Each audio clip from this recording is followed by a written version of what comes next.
Hey students, it's me. The intro to my screen recording got cut off, so I just want to clarify that I'm out again.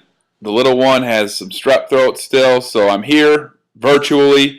Hopefully, we'll be returning on Monday, so as to not contaminate anybody with strep throat and to get this little one feeling better. Right, Al? Yeah.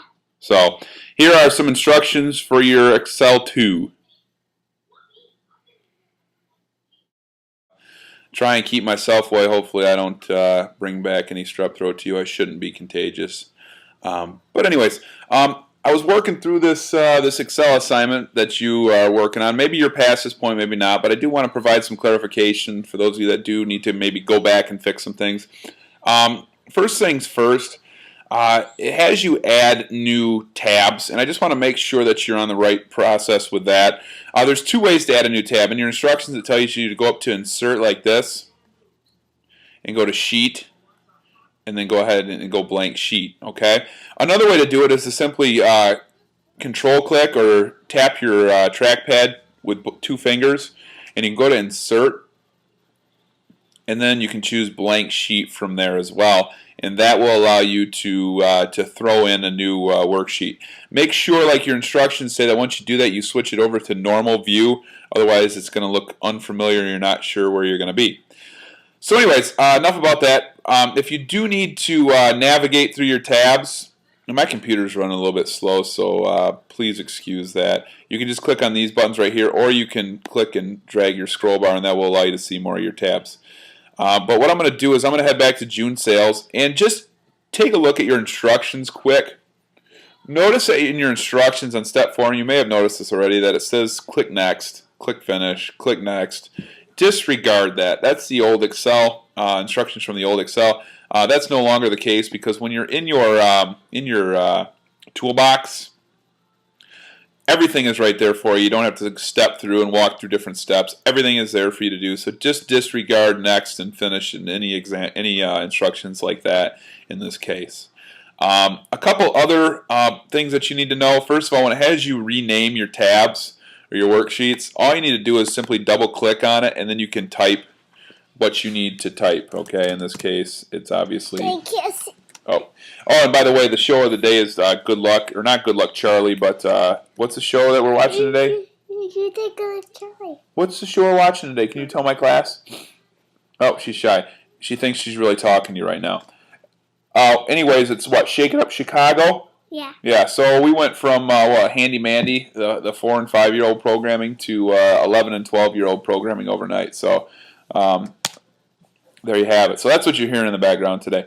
But anyways, that's how you're going to rename a tab. If you need to move a tab, you simply click on it and you can drag it, and that will rearrange the order of your tabs.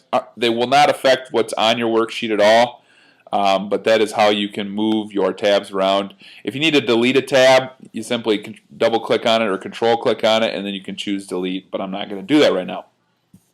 One last item. Notice these dashed lines here. Those simply represent your page borders. So anything within this dash will print out on one page. Anything over here will print out on a different page. Here, a different page. You get the idea. Okay. Finally, one last thing. You notice in your instructions where it says this may be on the test, you may have to deselect the chart so the table and the chart print. Basically, what that's saying is if I were to print right now, the only item that would print is the chart because it's selected right now, as you can see.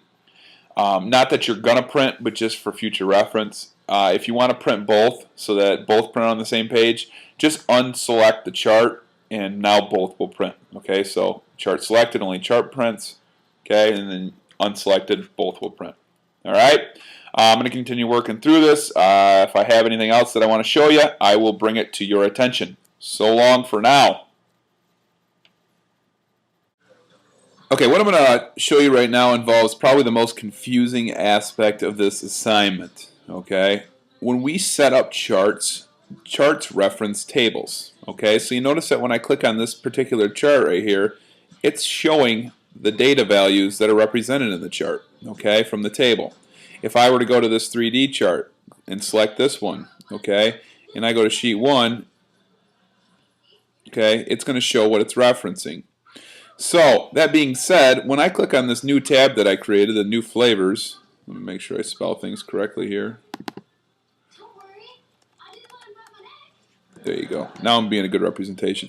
When I click on this, you notice that it doesn't reference anything in my particular table. Okay. Now this is assuming that when you guys did this, you copied and pasted both the table over to this new flavors tab and the chart like your instructions told you to do.